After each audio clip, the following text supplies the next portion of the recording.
have clinched the NFC West. And, it's quite remarkable that clinching the NFC West is an afterthought for this team because they were so expected to do it for so long. But they have done it. It was another overpowering performance from the 49ers offense. They obviously need to fix the run defense, but they were missing their toe. I'm sure that's something that the 49ers are going to focus on this week. I don't think that Fred Warner had a good game. There was a lot of missed tackling for the 49ers on the back end, but the film should anger them in that regard, and I think that they're going to be ready for the Ravens. I think that history tells us that's the likely outcome because they have fixed tackling and run defense issues already this season. We knew entering this game that it was going to be, probably incumbent on the 49ers offense to get out there and just win in a shootout-like situation, and I think that's exactly what happened with the 45 points from the offense. Brock Purdy, 4 touchdown passes. Guess what Dak Prescott did in Buffalo? Last I checked, the Cowboys were losing 31-10. Dak Prescott was the MVP favorite entering this week. Guess what? Brock Purdy's going to be the MVP favorite leaving this week, and you probably are going to have to toss Josh Allen's name into the mix because he's done some nice stuff for the Bills as they have turned things around this season. They were losing a lot of close games earlier on. Josh Allen playing well, but Brock Purdy, again, 4 touchdowns, 9.4, 9.5 yards per attempt. The comparisons between this 49ers offense and the greatest show on turf Rams only increase week to week to week. And one of the best comparisons, it's not Purdy, Kurt Warner. That is a good one, but the best one might be Marshall Faulk to Christian McCaffrey. Christian McCaffrey has now scored a rushing touchdown and a receiving touchdown in 15 different games in his career. The only other NFL player that's done that was Marshall Faulk. Of those Rams, 15 games with rushing and receiving touchdowns. Christian McCaffrey has also scored 7 touchdowns total against the Arizona Cardinals this year. Only Marshall Faulk and 2 other running backs have done that this century, 7 touchdowns against one opponent, a single opponent in the same season. So that duo of McCaffrey and Purdy is absolutely sensational for the 49ers. Brock Purdy is the leader for the MVP award. I think that firmly happened today, given how bad Dak Prescott and the Cowboys were in Buffalo. And Christian McCaffrey, I think, probably took the lead for the Offensive Player of the Year award. It's a race between him and Miami's Tyreek Hill. And Miami's Tyreek Hill was hurt, so he didn't play today for the Dolphins against the Jets. So with what McCaffrey's doing, he became the first player in the NFL this year above 1,200 rushing yards. Nobody else had even crossed 1,000 before this week. He's got 20 touchdowns now in the season after scoring 3 more today.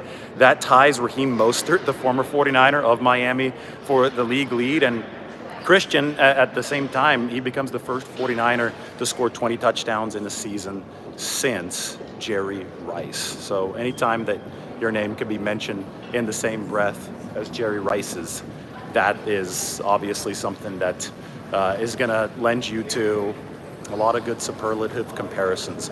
49ers defense, obviously, they need to be better against the run. They give up over 200 yards against the run today. They had run defense issues earlier this season.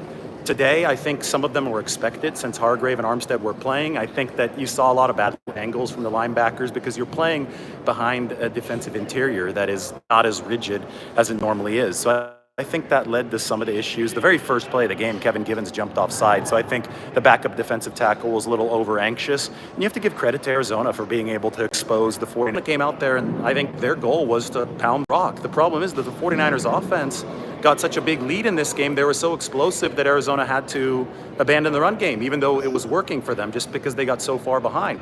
Charvarius Ward thrust his name firmly into all-pro consideration today. The 49ers cornerback had the pick 6 early, then he had another interception late. Ward, you always want points if you're the 49ers, but what ended up happening, it was kind of just an unlucky byproduct of the pick 6, is that you saw Arizona possess the football for almost all of the first quarter because obviously Arizona's offense went right back on after that pick 6. The 49ers' second drive came in the second quarter of this football game. And that's where the Brock Purdy injury scare happened, right? Fairly early in this game. It was only a stinger to his left shoulder. He came back in. They didn't look very good on the 2 throws that Sam Darnold had. But anyway, Charvarius Ward had that pick 6 where the 49ers were in coverage.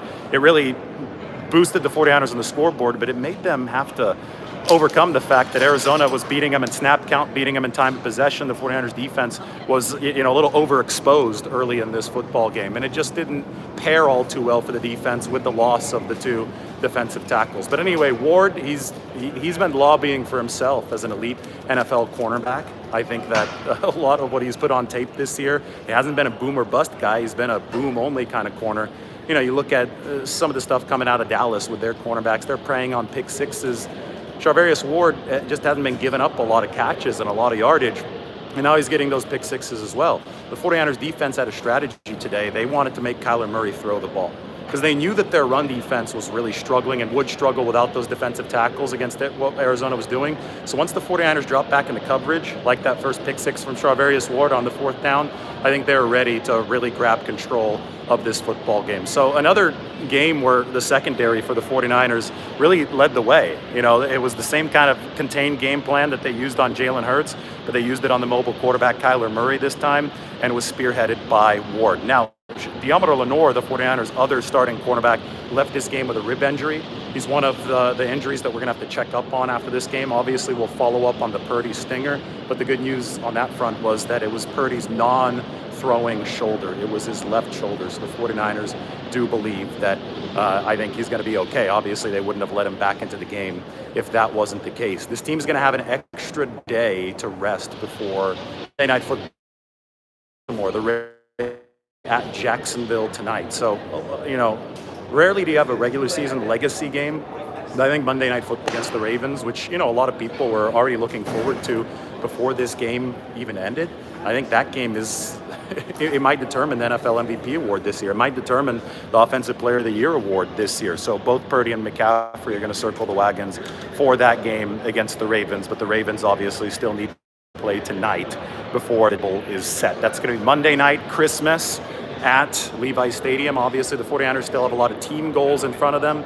They currently now have the 49ers currently now have the number one seed. They've clinched the NFC West. The number one seed was they took the lead for that last week, and they're getting closer and closer to securing it. So it's just going to be a huge game at Levi's against the Ravens, and you have to give the 49ers credit for passing yet another maturity test, not slipping, looking ahead to that game against Baltimore. They were on point today offensively. The defense slipped a bit just because I think of those injuries, but they're going to have to try to heal up and get into position to deliver their best against the Ravens on Monday night. I just saw a message from Mike. He said that Brock Purdy is the odds-on favorite to win the NFL MVP award, minus 150 or something like that. So there you go. What I said at the top of the show ended up being true. What happened today here in Arizona and around the NFL really just verified what we thought was going to happen. We thought that the Bills were going to beat the Cowboys. We thought that the 49ers were going to win more of a shootout type of game against the Cardinals with a beleaguered defense due to those injuries, and all of that did come to fruition. 45-29, 49ers over the Cardinals. I'm going to head to the locker room now. More